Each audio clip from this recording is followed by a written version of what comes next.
Assalamualaikum.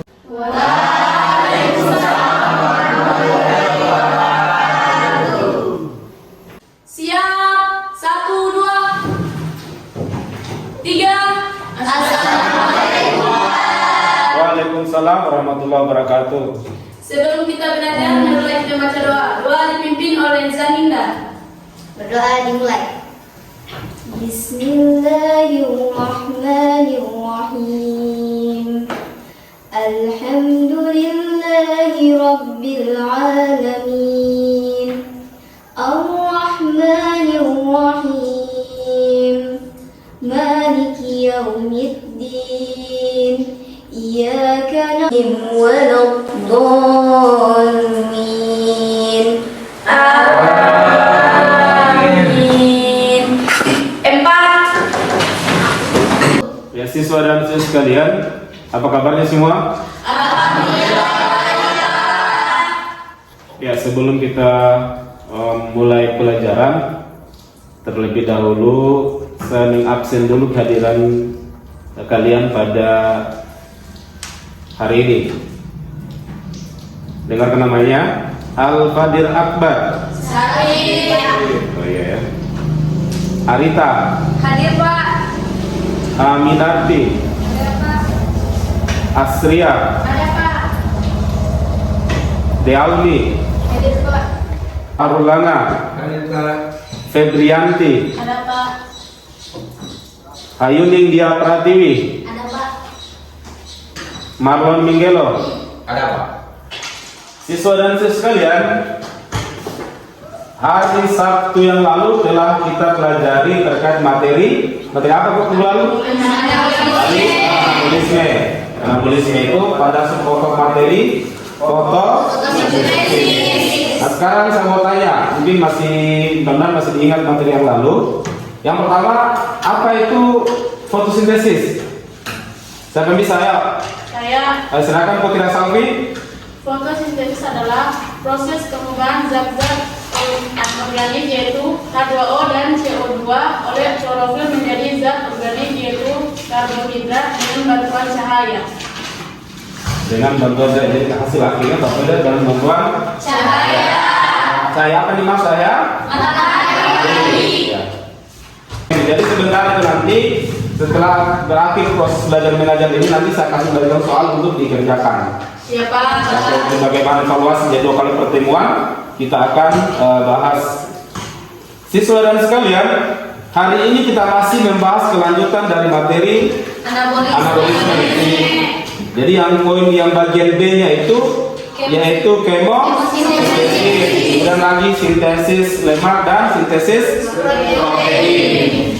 Ya, siswa dan siswi sekalian, tujuan pembelajaran kita pada hari ini itu masih kelanjutan daripada tujuan pembelajaran materi sebelumnya, yaitu melalui model pembelajaran Problem Based Learning atau PBL, peserta didik diharapkan mampu yang pertama menjelaskan pengertian anabolisme, yang kedua menganalisis proses terjadinya reaksi terang dan reaksi gelap, kemudian menjelaskan pengertian dari kemosintesis, kemudian yang berikutnya mengidentifikasi beberapa contoh dari proses kemosintesis, yang kelima membedakan mekanisme dari sintesis lemak dan sintesis protein pada proses anabolisme.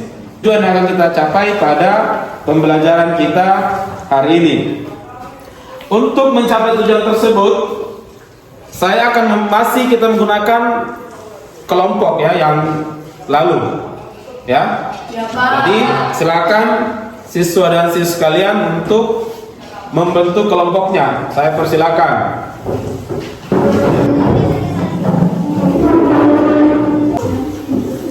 Ya, jadi hari ini kita akan menonton kembali seperti yang lalu, tetapi sudah lain videonya, bukan lagi materi fotosintesis, bukan lagi fotosintesis, tapi video terkait dengan kemosintesis.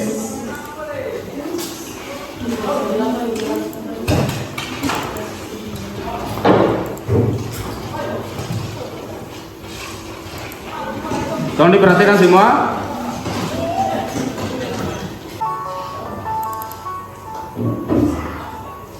Hai kawan-kawan, tahukah kamu bagaimana hewan-hewan di dasar laut dengan kedalaman 2 km sangat tidak punya matahari. Sekali kandungan oksigennya loh. Nah, untuk mengetahuinya, yuk kita pelajari sama-sama. Kamu masih ingat kan apa itu anabolisme dan fotosintesis? Fotosintesis merupakan salah satu proses anabolisme. Bagi yang belum tahu, kamu bisa menonton video sebelumnya mengenai fotosintesis ya, supaya kamu paham saat menonton video ini. Ternyata selain fotosintesis, ada juga loh proses anabolisme yang lain, yaitu kemosintesis. Di video ini, kita akan mempelajari tentang kemosintesis yang pembahasannya meliputi bakteri kemoautotrof dan contoh proses kemosintesis. Tapi sebelum kita membahas lebih jauh tentang kemosintesis, sebaiknya kita pahami dulu apa sih kemosintesis itu. Secara etimologi, kata Nanti dicatat-catat ya kalau misalnya ada kata-kata penting. yaitu kemo yang berarti kimia dan sintesis yang berarti membuat. Jadi, kemosintesis merupakan penyusunan senyawa organik dari reaksi-reaksi kimia senyawa anorganik yang dilakukan oleh organisme kemoautotrofik atau kemoautotrof. Organisme tersebut berupa bakteri yang tidak dapat berfotosintesis. Tunggu dulu. Kalau gitu, berarti ada bakteri yang bisa berfotosintesis dong? Jawabannya, ya, ternyata ada. Contohnya, bakteri Pseudomonas yang berpigmen kemerahan, Diosporium yang berpigmen ungu kemerahan, dan Chlorophyllum yang berpigmen hijau. Contoh bakteri-bakteri tersebut dapat melakukan fotosintesis sehingga disebut dengan bakteri autotrof. Nah, bakteri tersebut tidak melakukan kemosintesis karena senyawa organik didapatkan dari hasil fotosintesis. Selain itu, ada juga loh bakteri yang memperoleh makanan dari organisme lain, sehingga mereka dapat berperan sebagai pengurai, parasit, dan dapat bersimbiosis. Lalu, apa aja sih contoh bakteri yang bisa melakukan kemosintesis? Yuk kita cari tahu. Bakteri yang dapat melakukan kemosintesis disebut dengan bakteri kemoautotrof. Kemoautotrof berasal dari kata kemo yang artinya kimia, auto yang artinya sendiri, dan tropein yang artinya makanan. Jadi, bakteri kemoautotrof adalah bakteri yang dapat membuat makanan sendiri menggunakan energi kimia dengan cara mengoksidasi suatu. Sampai jumpa di video selanjutnya. Ya, itu videonya sudah kita nonton tadi. Nah, dari situ mungkin ada 1-2 dari kalian yang bisa membuat atau bisa menyampaikan terkait apa yang didapat dari video ini. Kira-kira apa yang Anda dapatkan? Kalimat apa yang Anda dapatkan dari video? Ayo, siapa yang bisa mungkin bisa bercerita bahwa saya dapatkan ini, Pak. Ya, tadi sudah nonton videonya. Ya, Pak. Jadi saya minta beberapa dari 2 orang dari siswa sekalian, apa yang didapat dari video yang telah ditonton tadi? Ayo, siapa yang bisa? Saya, Pak. Silakan Anita, apa pembahasan yang kalian dapat? Jadi dapat dari Anita. Iya, jadi dari video ternyata di dalam lautan ikan-ikan dapat bertahan hidup karena adanya simbiosis, yang mana simbiosis ini berkaitan dengan kemoautotrof. Ya, oke. Terima kasih Anita. Terima tepuk tangan untuk Anita. Ada video fokus menonton sehingga ada pendapat tadi mengenai bahwa di lautan itu terjadi simbiosis sehingga kenapa ikan itu tidak bisa bertahan hidup sampai saat sekarang. Kita bahas pada materi hari ini tidak terlepas dari video yang telah Anda nonton. Ini ada beberapa lembar kerja yang silakan didiskusikan. Saya bagikan ke Anda sama seperti yang lalu.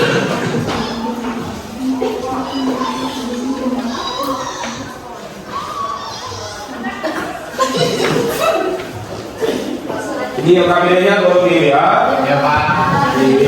Dari bisa dulu Pak. Iya. Nakalnya dari Deki. Oke ini. Ya, jadi siswa dan siswa sekalian, saya akan kasih waktu Anda untuk diskusikan selama 15 menit. Silakan didiskusikan, ada 2 permasalahan di situ yang Anda harus tuntaskan.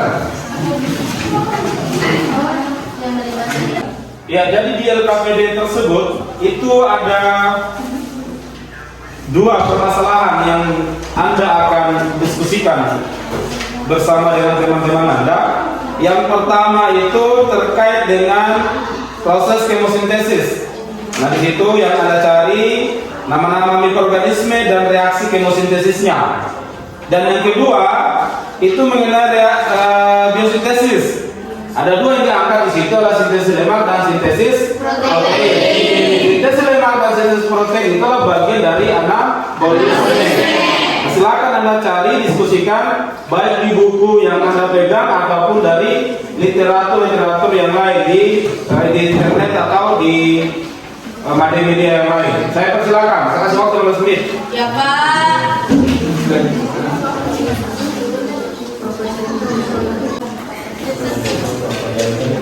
Ya Pak, ya.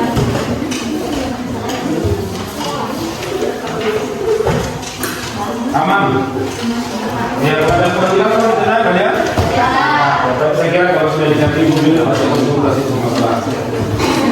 Kalau di buku pun paling kurang lengkap di mana ya, di Google. Itu yang siap sudah pakai data. Di Google itu apa yang akan dicari pasti dituliskan dengan belajar. Kalau apa itu diaktifkan bukan hanya yang lain, cari materi. Satu kali cari permasalahan yang lain yang bukan dibahas pada hari ini, tak kurang nilainya. Dan setelah ada yang buka-buka yang lain.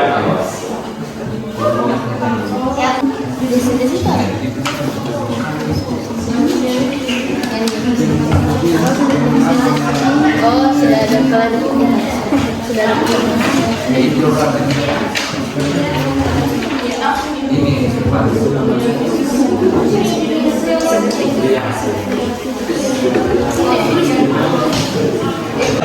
Kalau serius ya, karena waktu juga ini sangat terbatas kita.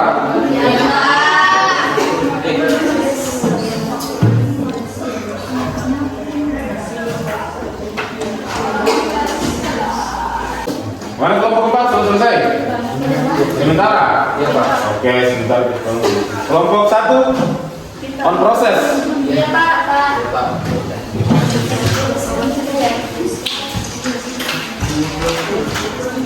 Ya, siswa sekalian, tadi sudah selesai diskusinya? Sudah. Oke, jadi sekarang kita masuk di mempresentasikan hasil diskusi kelompok. Jadi tidak usah maju di depan, cuma nanti yang mempresentasikan itu berdiri. Ya. Jadi ada berapa permasalahan tadi yang dibagikan di LKPD? Nanti tinggal dibacakan nanti masing-masing. Dari 2 permasalahan itu nanti masing-masing kelompok menemukan salah satu. Jadi satu kelompok 1, kelompok 2 nanti berapa ditemukan, kemudian dilengkapi kelompok 2 untuk nomor yang pertama ya. Kemudian permasalahan kedua kelompok 3 yang membahas mengenai sintesis lemak dan kelompok 4 yang membahas sintesis protein. Jadi mungkin kita mulai dari kelompok 1. Kelompok 1 silakan dibacakan apa yang telah di hasil diskusinya tadi.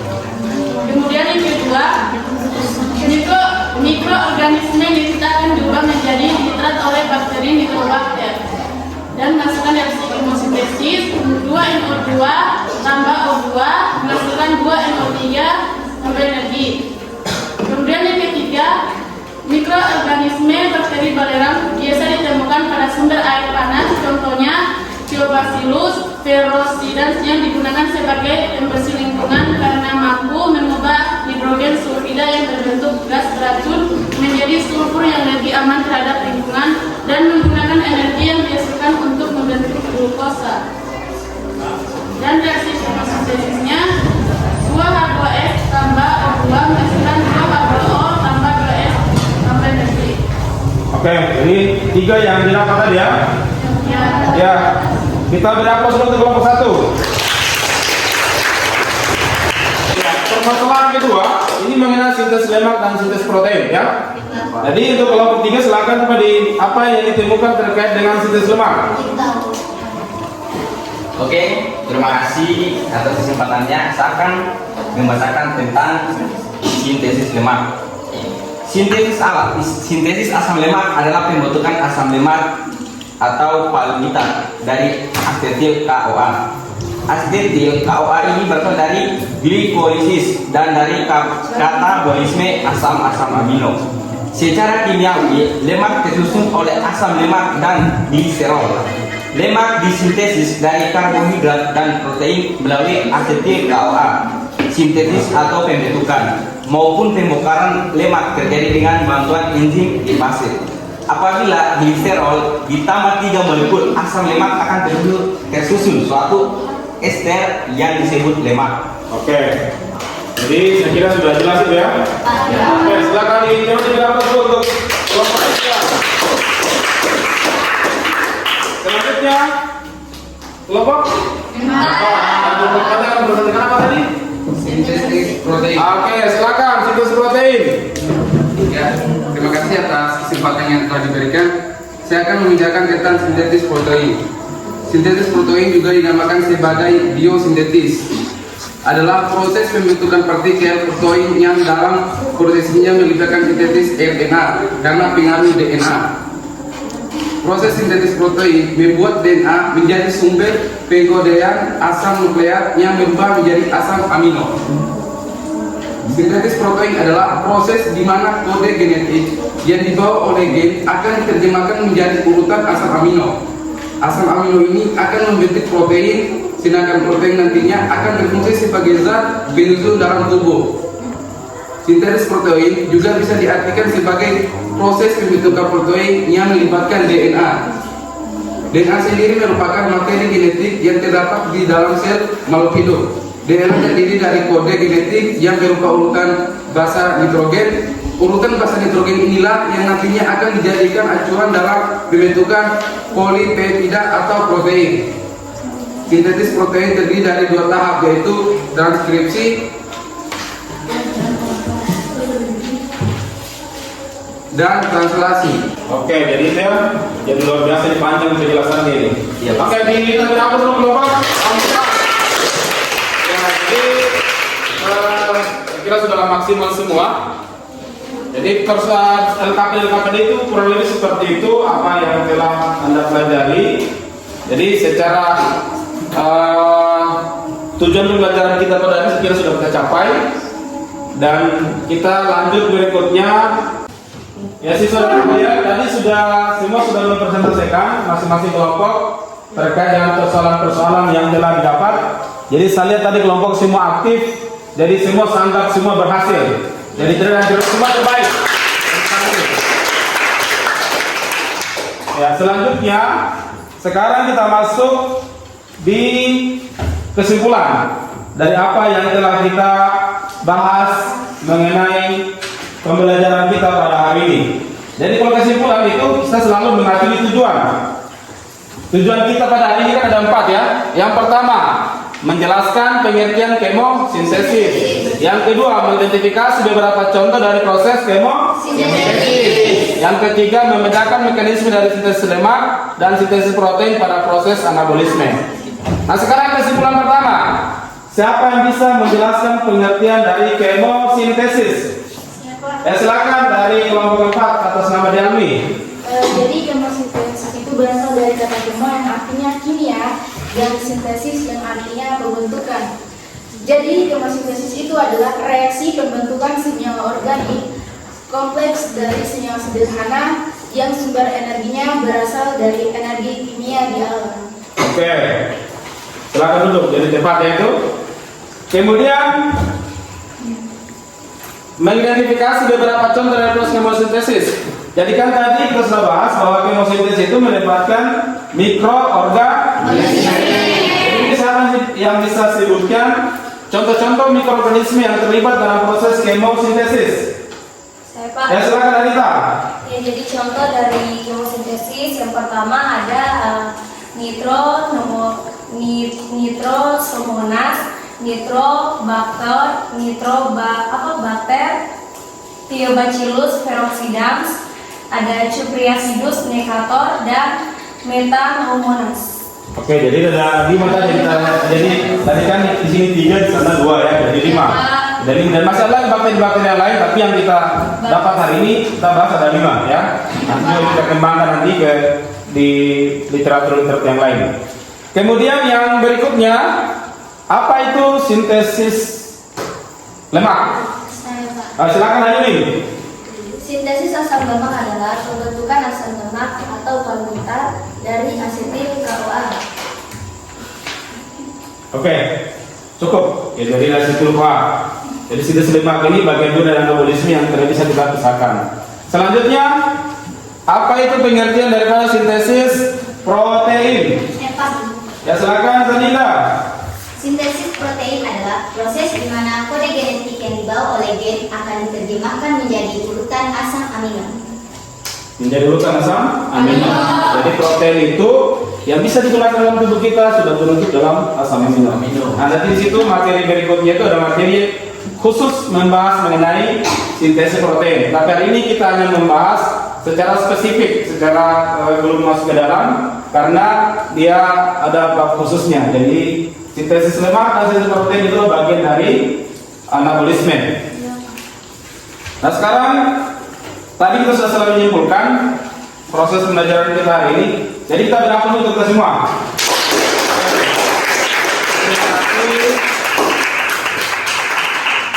Terima kasih sudah ikut aktif dalam proses pembelajaran kita hari ini. Ya, Jadi sebelum kita tutup, sebagaimana perjanjian saya di minggu lalu bahwa akan ada evaluasi yang akan saya berikan terkait pertemuan kita hari Sabtu yang lalu sama pertemuan kita hari ini. Ya, jadi sebelum kita menutup pembelajaran kita, saya bagikan dulu evaluasi yang akan kalian bahas, yang akan kalian kerjakan. Jadi materi soal-soal ini ada 10 nomor pilihan ganda. Nah, silakan dibahas, dijawab soal-soalnya.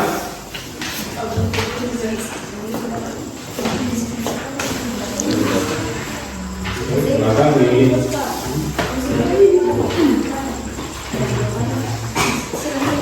Ya, jadi saya kasih waktu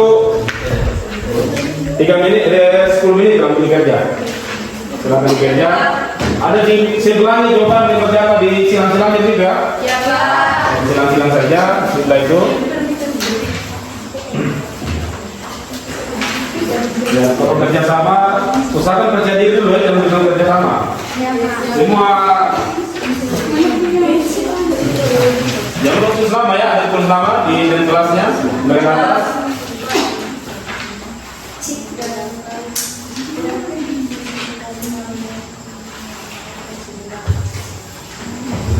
Kalau sudah boleh kumpul. Sudah Pak. Boleh kumpul. Sudah Pak. Kumpul di sini. Tidak usah mesti ambil.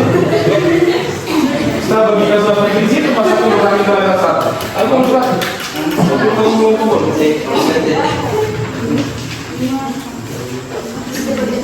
Ayo kumpul.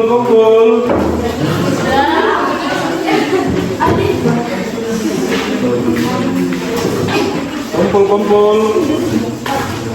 Zekli, kumpul Zekli. Dan putus nama ya? Ya Pak. Asif, nyata. Ya Pak. Sudah cepat ya? Sudah habis jamnya ini.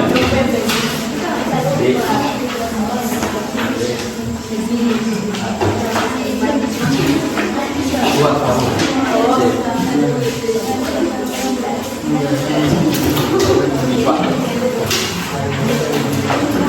sudah kumpul?